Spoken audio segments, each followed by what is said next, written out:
Hi everyone, welcome back. On today's lecture series, we are going to learn about the regenerative braking of DC shunt motor. So already we seen the rheostatic and dynamic braking, plugging methodology of DC shunt motor, and the last one is regenerative braking. So before discussing the regenerative braking, we want to know what is the application and where we can apply the regenerative braking in real-time applications. Okay. Now,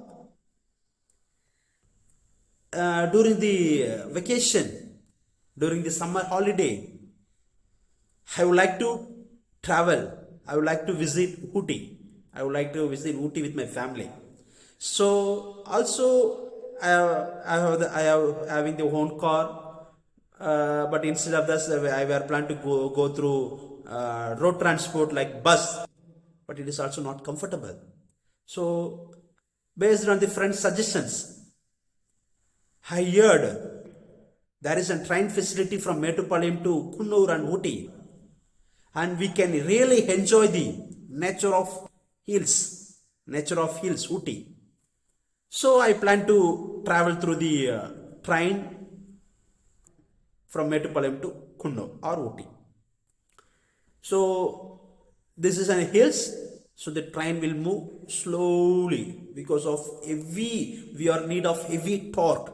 Here the torque is most important when compared to the speed. So we are in need of heavy pull-out torque so that the train is slowly moving, so we can enjoy the nature of hills.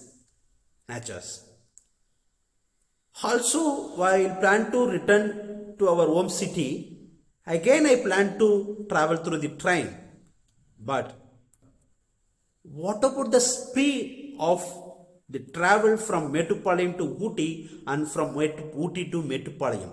While traveling from normally while if you are moving to the hills, the speed is very slow. The produced torque will be very high, so that only it is capable to lift the torque, lift the load. But while returning, downwards, while from Ooty to Metupalayam, it is fully hilly area and in ramps, like ramp. So the speed of the train will be very high. The speed of the train is very high. Here there is no need of torque to travel the train, to movement of train. So the speed is very high. The speed is very high when compared to our expected one. So during this time, the regenerative braking is applied. So because of this regenerative braking, we can able to produce the electrical energy from the movement of train, because the speed is greater than 1500 rpm. So the motor is actation while moving from Ooty to Metupalayam. The train is moving. So during this case, the motor is acting as a generator. So there we have to apply the regenerative braking in order to produce the electricity. Okay, so in that case we can apply the regenerative braking. Okay, let's see with the circuit diagram. So already we've seen the normal running case in the previous cases, and just we can compare the running and the braking.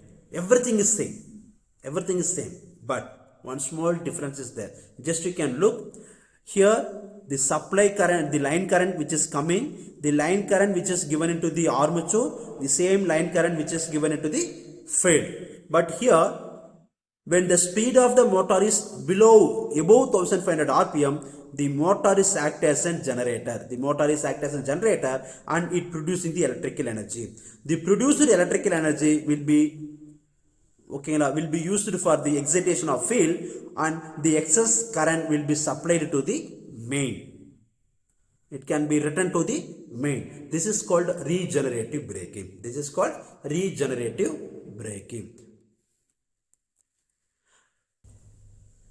So when the regenerative braking is possible, when the back EMF which is greater than the supply voltage, the regenerative braking is possible.